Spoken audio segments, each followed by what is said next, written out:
Hello, welcome to Mayor Brown's Quick Insights on Congressional Investigations.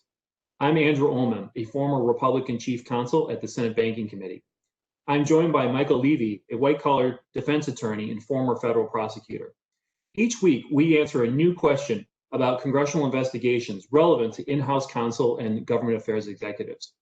This week's question is, what do you do if you get a request for information from a congressional committee? Okay, Michael, what do you do? Well, although it's going to sound a little self-serving, I'm sure, the first thing you should do is really contact outside counsel, hopefully us, but certainly outside counsel with experience handling congressional investigations as soon as you can. Certainly before you reach out to the committee, even if you're just planning to reach out to them as a courtesy, it's really important that you don't get trapped into having a more substantive conversation than you want to have with the committee at that early point in the investigation.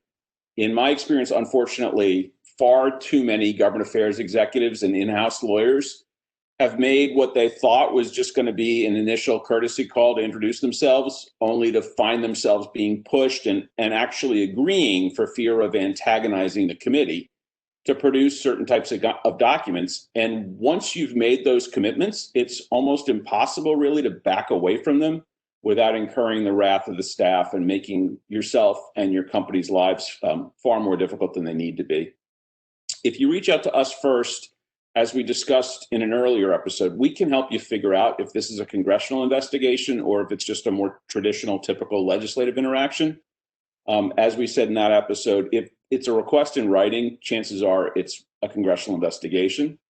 And then if it is a congressional investigation, and certainly if it's a congressional investigation by the majority, our advice will almost always be to have outside counsel reach out to the committee staff to begin a dialogue about the investigation and the committee's request. The first contact really should come from counsel.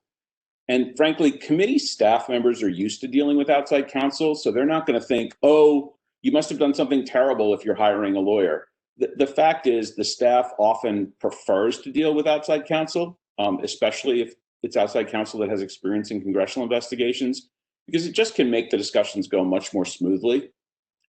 Having outside counsel call the staff initially also gives you a very important buffer between the company and the committee. We can introduce ourselves. We can use the fact that we're not in the company to legitimately try to find out what the investigation's all about, what the committee's seeking to learn. And that kind of intelligence gathering about the purpose and the direction of the investigation can be really enormously helpful as you make strategic decisions going forward. We also can use that initial conversation to understand what the committee's priorities are for getting documents and information. And we can make clear that the client fully intends to cooperate with the investigation, but also say very legitimately that we have to check with our client to find out what can realistically be accomplished, by when, and to what extent.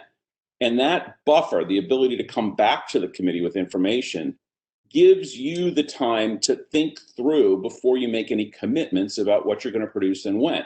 It gives you a chance to consider as well a variety of different approaches that you may be able to use to get the committee what they really need without turning the whole thing into a massive fishing expedition. And perhaps how to do that is something we can explore in a future episode.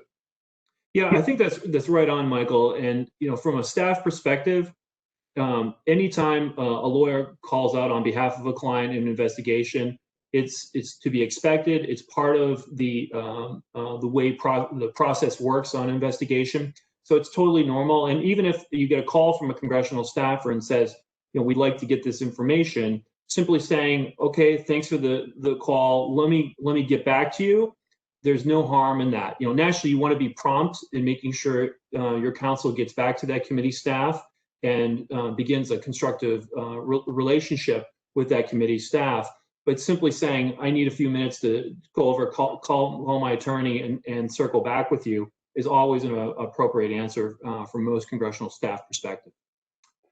Well, thanks for joining us on this week's episode of Mayor Brown's Quick Insights on Congressional Investigations.